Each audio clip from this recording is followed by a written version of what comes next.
تفسیر القرآن آج کا سبق سورۃ الاعراف آیت نمبر 32۔ اعوذ باللہ من الشیطان الرجیم، بسم اللہ الرحمن الرحیم۔ قل من حرم زینۃ اللہ التی اخرج لعبادہ والطیبات من الرزق قل ہی للذین آمنوا فی الحیاۃ الدنیا خالصۃ یوم القیامہ کذالک نفصل الآیات لقوم یعلمون۔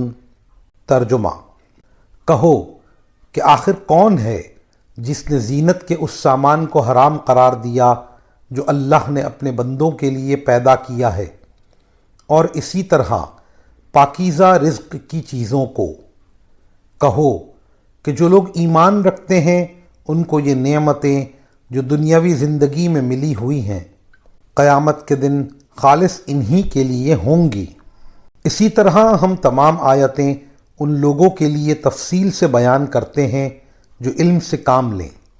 ان آیات کی تفسیر میں مفسرین کرام فرماتے ہیں، جس طرح ان عرب قبائل نے طواف کے وقت کپڑے پہننے کو حرام سمجھا ہوا تھا، اسی طرح جاہلیت کے لوگوں نے بہت سی غذاؤں کو بلا وجہ حرام قرار دیا ہوا تھا، جس کا مفصل تذکرہ سورہ انعام میں گزر چکا۔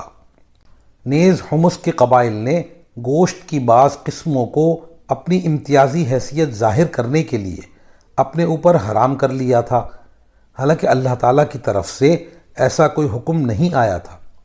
مزید ان آیات میں کفار مکہ کی ایک بات کا جواب ہے۔ وہ کہا کرتے تھے کہ اگر اللہ تعالیٰ کو ہمارا موجودہ طریقہ پسند نہیں ہے تو وہ ہمیں رزق کیوں دے رہا ہے؟ جواب یہ دیا گیا کہ اس دنیا میں تو اللہ تعالیٰ کے رزق کا دسترخوان ہر شخص کے لیے بچھا ہوا ہے، چاہے وہ مومن ہو یا کافر، لیکن آخرت میں یہ نعمتیں صرف مومنوں کے لیے خاص ہیں۔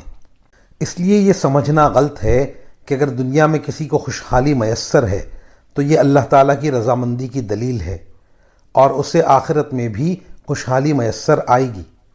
وآخر دعوانا ان الحمد للہ رب العالمین۔